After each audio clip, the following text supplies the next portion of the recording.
और जैसे ही वो सड़क खत्म हुई और हाईवे पर पहुंचे, वो गड्ढे सारे खत्म हो गए, गाड़ी का जो वाइब्रेशन सब खत्म हो गया। हम स्मूथ रोड पे जब चलने लगे तो हम वो पुराने जो गड्ढे थे ना, उनको भूल ही गए।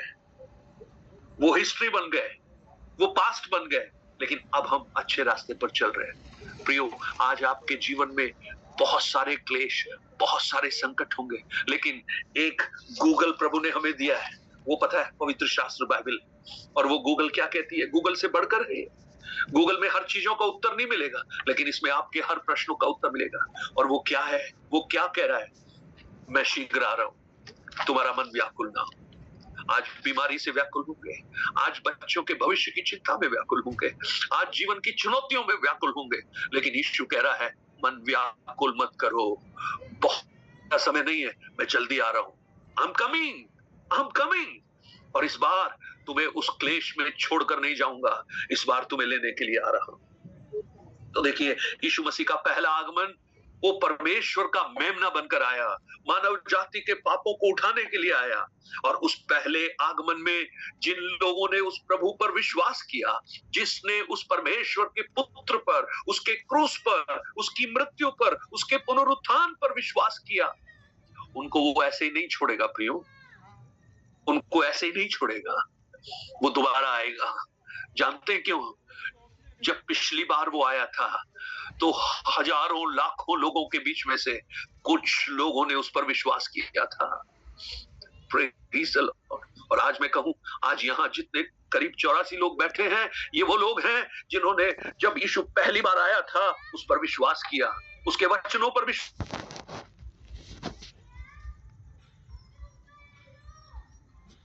को कहूं, आपका ये विश्वास जो आपने किया है और उस विश्वास के खातिर जो कष्ट, जो क्लेश आप उठा रहे हैं, आप ये मत सोचना यीशु आपको भूल गए हैं, वो वापस आएगा और आकर पता है क्या कहेगा? तुमने मेरे लिए कष्ट सहा, तुमने जब पिछली बार आया था लाखों के बीच में, हजारों के बीच में, जब उन्होंने स्वीकार नहीं किया, मेरे अपनों ने स्वीकार नहीं किया, लेकिन तुम तो गैर थे, तुमने मुझसे प्रेम किया, तुमने मुझे स्वीकार किया, मैं उसे कैसे भूल सकता हूं? इस बार जब मैं आऊंगा तुम्हें यहाँ छोड़कर नहीं जाऊंगा, तुम्हें अपने साथ लेकर जाऊंगा। Oh what a hope!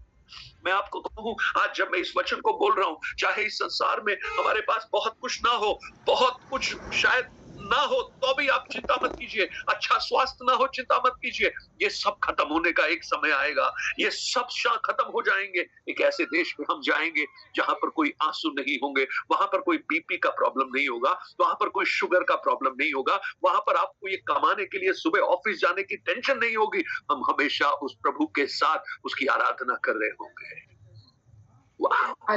यीशु कह रहा है, शीघ्र I will come back, मैं शीघ्र वापस आऊंगा। और आप देखिए उस 14 अध्याय को जब यूहन्ना रचित सुसमाचार को आप पढ़ेंगे, यीशु मसीह बड़े स्पष्ट रूप से अपने चेलों को बोलता है, मैं शीघ्र वापस आऊंगा। तो प्रियो, इस संसार में रहते हुए हमें जो आत्मिक जीवन मिला है उसको हम अच्छी तरीके से जिए, इस आशा में जिए कि हमारा ये जीवन बहुत अधिक समय का नहीं है। ये विश्वास कीजिए आप, बड़े बड़े योद्धा, बड़े बड़े राजा, बड़े बड़े पॉलिटिशियन, बड़े बड़े अर्थशास्त्री इस संसार में आ गए, क्या कर लेंगे? सिकंदर जैसे राजा, जिन्होंने जब पूरे संसार को जीतने के बाद जब देखा कोई भी नहीं अब उसके सामने खड़ा होने के लिए, वो समुद्र के सामने जाकर कहता है कि मैं समुद्र के ऊपर जय पालूंगा अगर वो सेना होगी तो। लेकिन जीवन के अंत में मच्छर के काटने से, मलेरिया से वो व्यक्ति मर गया, इस संसार को छोड़कर चला गया। पौलुस दूसरा कुरिन्ती 5 अध्याय उसके पहले वचन में कहता है, पृथ्वी पर का हमारा डेरा सरी का घर गिराया जाएगा। आज मैं आपको कहूं, हम यहाँ पर बाद में इनमें से और भी बहुत से लोग नहीं होंगे, लेकिन एक चीज विश्वास कीजिए, प्रभु यीशु मार्था और मरियम से जब मिलने के लिए आए, जब लाजर को मरे हुए 4 दिन हो गए थे, मार्था आकर यीशु से एक बात बोलती है, प्रभु आप अगर यहाँ होते तो मेरा भाई नहीं मरता। वो अपना दुख प्रकट कर रही है, आप यहाँ होते तो मेरा भाई नहीं मरता। यीशु पता है क्या कहता है? यीशु कहता है, अगर तू विश्वास करे तो तेरा भाई आज जी उठेगा। तेरा भाई जी उठेगा। तो मार्था क्या बोलती है? हाँ, वो जी उठेगा, लेकिन पुनरुत्थान के दिन जी उठेगा। तब यीशु का अगला कथन पता है क्या था? पुनरुत्थान के बारे में मार्था जानती है, उसको पता है कि पुनरुत्थान का एक दिन आएगा, वो भविष्य की घटना है। लेकिन पता है यीशु क्या कहते हैं? यीशु से देखकर मुस्कुराते हुए शायद कहते हैं, मार्था, ये है ना, ये है, आज थान के सामने खड़ा है। आई एम दैट रिजरेक्शन, मैं ही जीवन हूं, मैं ही पुनरुत्थान हूं। अगर तू मुझ पर विश्वास करे तो अभी उस चमत्कार को देखेगी। आज ये विश्वास कीजिए प्रियो, हमारा जीवन थोड़े समय का है। लेकिन हमारी बीना आंटी पिछले दिनों जब इतनी बीमार हुई, उन्हें लगा कि संसार को छोड़कर चले जाएंगे, लेकिन प्रभु ने उनको जीवन दिया। ये जीवन और इसलिए दिया कि वो उस प्रभु से और अच्छे से प्रेम कर सके। एक बड़ी अच्छी, एक सच्ची घटना मुझे याद आई। एक व्यक्ति था जिसको कैंसर, चौथे स्टेज पे कैंसर हो गया। Praise the Lord. और उस चौथे स्टेज पे जब कैंसर हुआ तो डॉक्टर्स ने बोला कि अब तुम जीवित नहीं रहोगे, तुम मर जाओगे। और ऐसे समय में बहुत से लोग, उनके जो वेल विशर थे, वो उनके पास आते थे, संवेदनाएं व्यक्त करते थे और उनके लिए प्रार्थना करते थे। ऐसी ही परिस्थिति में एक प्रभु के दास उनके घर में आए और आकर उनसे कहा, अंकल मैं आपके लिए प्रार्थना करूंगा। वो बहुत प्रेम करते थे इनसे। और जैसे ही वो प्रार्थना करना उन्होंने शुरू करने ही वाले थे, तो ये जो बुजुर्ग अंकल हैं जिनको कैंसर है, वो उठ नहीं पा रहे हैं। उन्होंने पास्टर का हाथ पकड़ लिया और पास्टर से पूछा, आप कौन सी प्रार्थना करोगे? आप क्या प्रार्थना करोगे?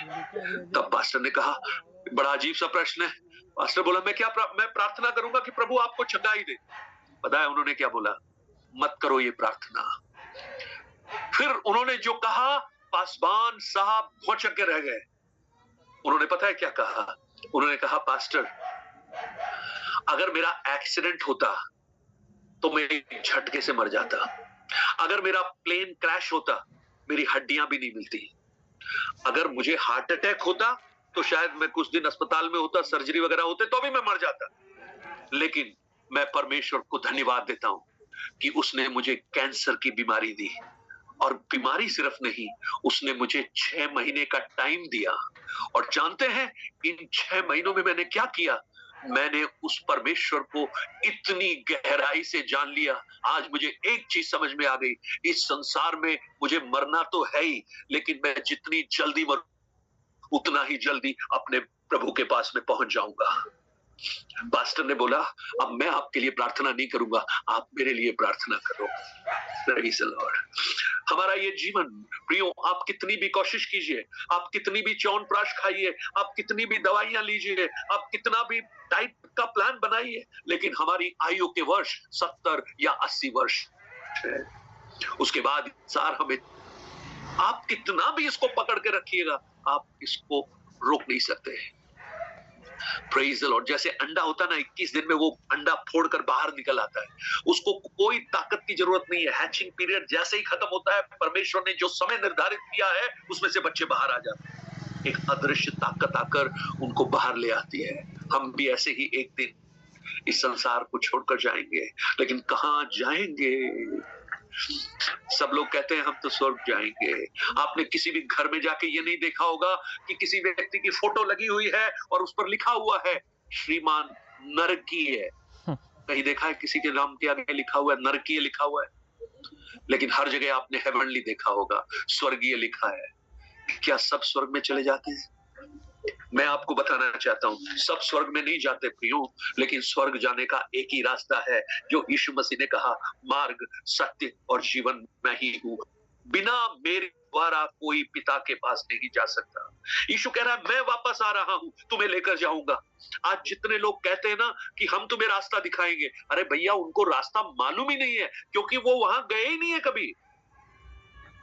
अरे जिसको आप मुझे अगर कोई मुझसे पूछे कि भैया आप अफ्रीकन कॉन्टिनेंट का एक जगह का नाम बोले और मुझसे कहे आप हमें बताओ हम वहां कैसे पहुंचे, मैं बोलूंगा भैया मुझे नहीं पता, मैं खुद ही नहीं गया वहां पर। लेकिन अगर आप कोई मुझसे ये पूछे कि आप जयपुर का पता बताओ, मैं आपको कहूं मैं जयपुर सिर्फ नहीं, उसकी एक एक मार्केट, एक एक गलियों, क्योंकि मैं जयपुर रहता हूं। अब आप बताइए, स्वर्ग में जाने का रास्ता कौन बताएगा? वो जिन्होंने कभी स्वर्ग देखा नहीं, वो क्या रास्ता बताएंगे? लेकिन जो स्वर्ग में था, जो स्वर्ग में रहता था, जो स्वर्ग से उतरकर नीचे आया, फिर वो वापस चला गया, वो कह रहा है मैं अच्छी तरह से जानता हूं कि वहां का रास्ता कौन सा है, मैं वो रास्ता हूं, मैं तुम्हें अपने साथ लेकर जाऊंगा। आज ये धन्य आशा हमें प्रकाशित वाक्य की पुस्तक देना प्रारंभ करे। आज बहुत से लोगों को मैं ये कहानी बता चुका हूं, लेकिन हम में से बहुत से लोग नए हैं, इसलिए उनके लिए मैं फिर से उस कहानी को एक बार दोहराना चाहता हूं। आप में से बहुत से लोगों को याद होगा, एक घर में एक सासू माँ थी, एक बहू थी, एक हस्बैंड था। सुनिए ना ये कहानी, लेकिन बहुत लोगों ने नहीं सुनी है, इसलिए बता रहा हूं। और वो बड़े प्यार से रहते थे। पति नौकरी करता था, पत्नी घर का काम देखती थी, और उनकी माँ थी जो घर में थी।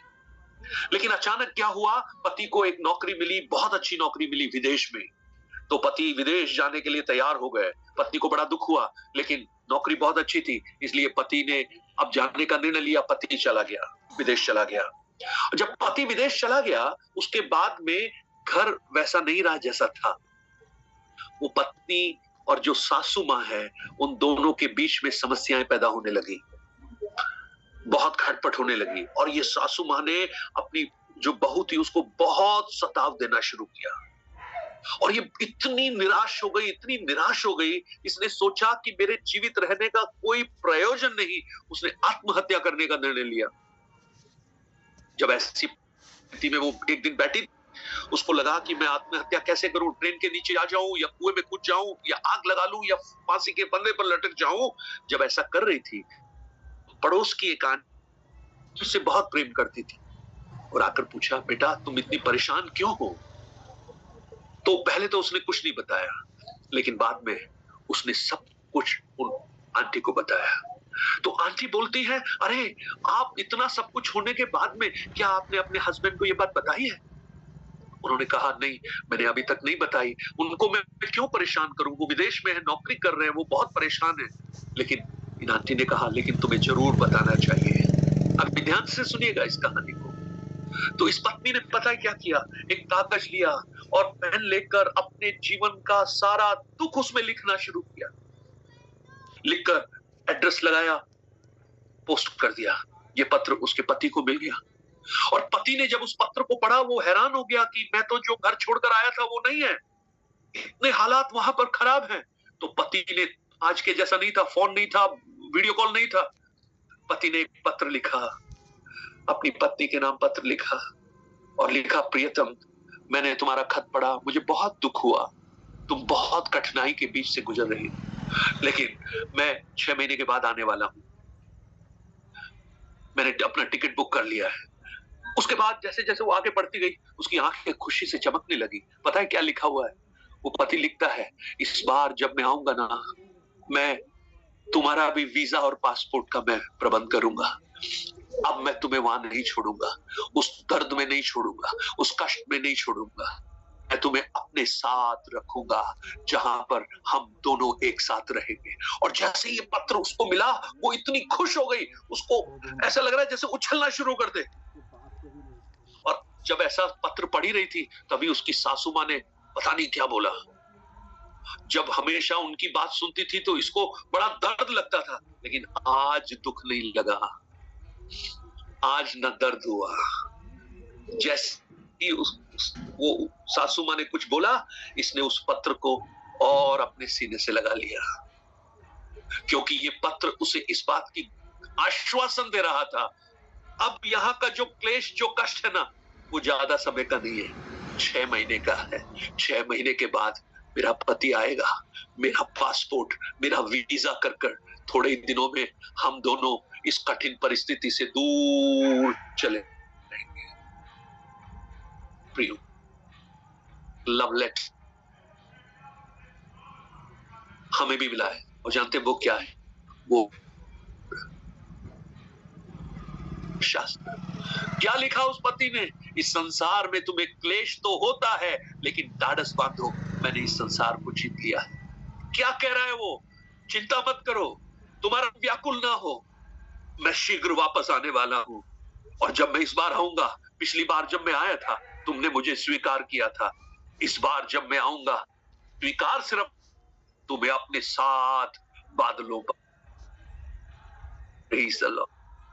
ये पुस्तक आपको वो आश्वासन, ये वो खुशी प्रदान करे। आप यहाँ के क्लेश, यहाँ की चुनौती, यहाँ की कठिनाइयां, यहाँ के दर्द को जब आप इसे खोलकर पढ़ना प्रारंभ करें, इसके एक एक शब्द आपके अंदर विश्वास और एक नया उत्साह पैदा करे। और खास तौर से प्रकाशित वाक्य की पुस्तक जब आप पढ़ें, जिसमें एक एक घटनाओं का वर्णन किया गया है, आप इस बात से होंगे कि हम उस क्लेश में से नहीं गुजर रहे, हम उस महाक्लेश में से नहीं गुजर रहे, क्योंकि उस प्रभु यीशु मसीह के खरीदे हुओं को प्रभु उन सबसे पहले अपने साथ ऊपर उठा लेगा। क्या ये धन्य आशा आपके अंदर है? देखिए, प्रभु यीशु मसीह का दूसरा आगमन कितना महत्वपूर्ण है। जब पहले आगमन के बारे में स्वर्गदूतों ने घोषणा की, लूका रचित सुसमाचार पहला अध्याय उसका 26 वचन, उसका 31 वचन, उसके 2 अध्याय का 9 वचन, इन तीनों ही वचनों में आप देखेंगे एक स्वर्गदूत आकर उस यीशु मसीह के जन्म की घोषणा करता है। लेकिन जब प्रेरितों की पुस्तक पहले अध्याय में आप आते हैं, जब यीशु मसीह उस जैतून पर्वत से उठा लिए जा रहे हैं, ऊपर उठ रहे हैं और ये चेले ताक रहे हैं आकाश की ओर, तब 2 स्वर्गदूत वहां पर आते हैं। पता है क्या कहते हैं? हे गलील के पुरुषों, प्रेरितों की पुस्तक पहला अध्याय उसका 11 वचन, हे गलील के पुरुषों, तुम क्यों व्याकुल हो?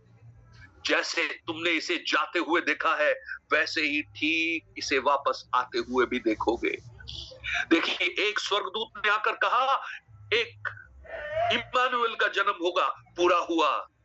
तो क्या आपको लगता है 2 स्वर्गदूत आकर ये कह रहे हैं जैसे तुमने इसको जाते हुए देखा है वैसे ही वापस आते हुए देखोगे? अरे, एक ने झूठ नहीं बोला तो क्या 2 आकर झूठ बोलेंगे?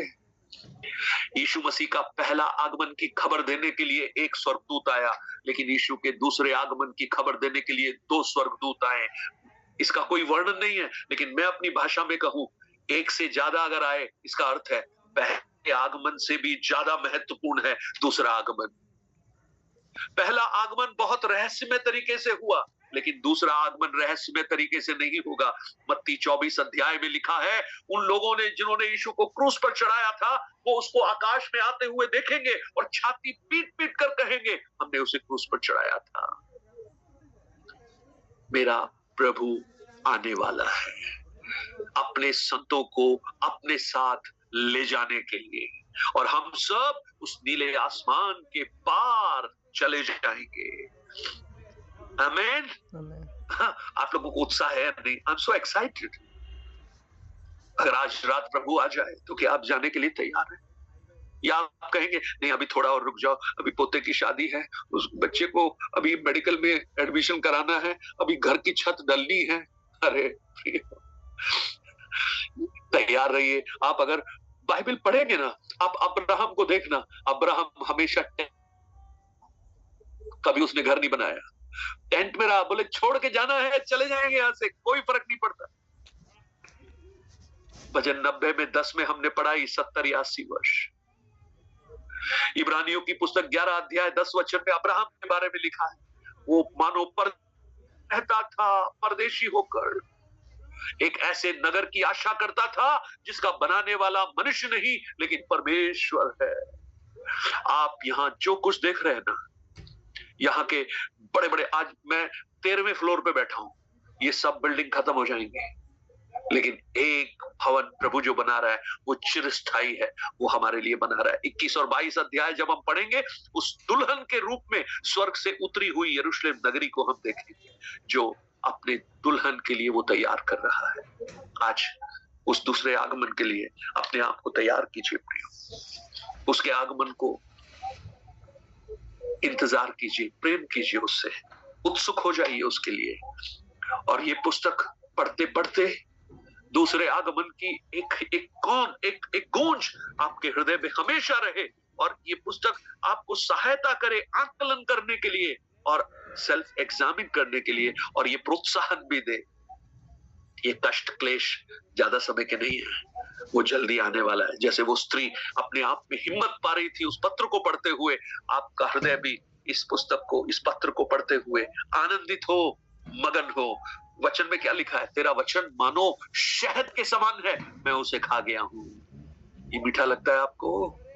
भजन 1 में लिखा है, वो तो तेरी व्यवस्था पर रात दिन ध्यान दिए रहता है और वो उस वृक्ष के समान है जो कभी मुरझाता नहीं है। प्रियो, आज मैं वो चौथे वचन से लेकर मुझे पढ़ाना था, लेकिन मुझे आशा है, मैं विश्वास करता हूं प्रभु हम में से बहुतों को एक और संदेश देना चाहता था। हम अपने आप को तैयार करेंगे। So let's pray. आंखों को बंद करें और अपने आप को प्रभु के हाथों में समर्पित करते हुए हम कहें, प्रभु ये जो पुस्तक है जो आपने हमें पढ़ने के लिए दी है, हम इसको पढ़ते हुए आपकी करीबी को एहसास कर पाए। जैसे यूहन्ना ने आपके उस स्वरूप को देखा जो वो जीवित रहते हुए नहीं देख पाया था। ये पुस्तक हमें आपको और ऐसे करीबी से जानने का अवसर दे जो हम शायद पहले नहीं देख पाए थे। Let's pray. प्रार्थना करेंगे और जब हम सब अपनी आंखों को बंद करते हैं, प्रार्थना करते हैं, हमारे साथ अलवर से पास्टर राजकुमार क्राइस्ट हैं। मैं चाहूंगा कि वो प्रार्थना में अगुवाई करें।